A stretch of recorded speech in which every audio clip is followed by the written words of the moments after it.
مدینہ منورہ میں یہودیوں کے بہت سارے قبائل آباد تھے، جن میں سے 3 بڑے قبائل تھے: بنو قریظہ، بنو نذیر اور بنو قینقاع۔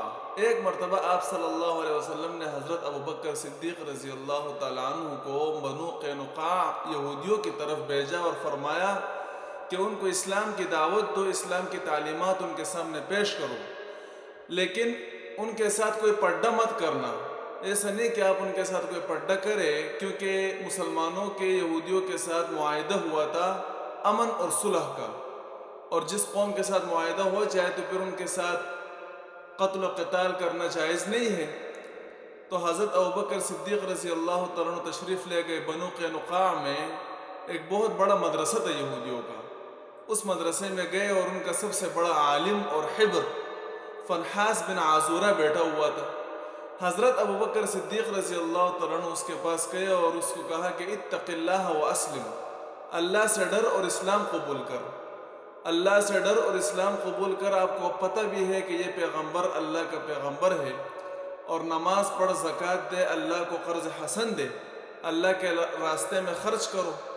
تو فنحاس بن عازورہ نے جواب میں کہا کہ بھئی آپ لوگ کیوں ہمارے پیچھے پڑے ہیں؟ جب ہم ایمان قبول نہیں کر رہے ہیں، ہمیں تو آپ لوگوں کے دین کی کوئی ضرورت نہیں ہے، ہم تو آپ سے زیادہ دیندار ہیں، اور آپ کہہ رہے کہ اللہ کے راستے میں خرچ کرے، اللہ کو قرض حسن دے۔ تو اللہ کیا غریب ہے؟ اللہ تو فقیر ہے، ہم مالدار ہیں، اور اللہ نعوذ باللہ وہ ہمارا محتاج ہے۔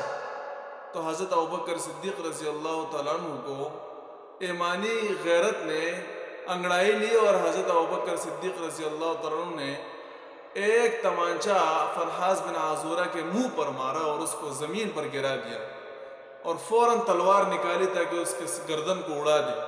لیکن آپ صلی اللہ علیہ وسلم کی بات اس کو یاد آئی کہ کوئی پردہ ان کے ساتھ نہیں کرنا، معاہدہ ان کے ساتھ ہوا تھا صلح اور امن کا، اس وجہ سے تلوار واپس میان میں رکھ دی۔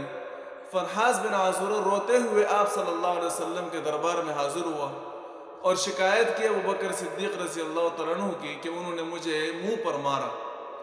آپ صلی اللہ علیہ وسلم نے حضرت ابوبکر صدیق رضی اللہ تعالیٰ عنہ کو فرمایا ما حملک علی ما صنعت، اس کو کیوں مارا آپ نے؟ یہ ایسا کیوں کیا تم نے؟ ابوبکر صدیق رضی اللہ تعالیٰ عنہ نے عرض کیا یا رسول اللہ، اس نے اللہ کی گستاخی کی اور کہا کہ اللہ فقیر ہے، غریب ہے، محتاج ہے، اور ہم مالدار ہیں۔ فنحاس بن عازورہ نے کہا توبہ توبہ استغفر اللہ، میں اللہ کی گستاخی کی؟ میں اللہ کے بارے میں اس طرح کہہ ہی نہیں سکتا۔ یہ تو جھوٹ بول رہے، الزام لگا رہے، بہتان لگا رہے مجھ پر، جھوٹ بول رہے، میں نے ایسے بالکل نہیں کہا، اس نے ویسے ہی مجھے مارا۔ تو اللہ رب العزت نے سورہ آل عمران کی آیت نمبر 181 حضرت ابوبکر صدیق رضی اللہ تعالیٰ عنہ کی تائید اور تصدیق میں نازل فرمائی لقد سمع اللہ قول الذین قالوا ان اللہ فقیر ونحن اغنیاء، یقیناً تحقیق سے اللہ رب العزت نے ان لوگوں کی بات سنی جنہوں نے یہ کہا کہ اللہ فقیر ہے، غریب ہے، محتاج ہے، اور ہم مالدار ہیں۔ تو حضرت ابوبکر صدیق رضی اللہ تعالیٰ عنہ کے بارے میں آتا ہے حدیث میں ارحم امتی بی امتی ابو بکر، میرے امت کا سب سے نرم دل انسان وہ ابو بکر ہے۔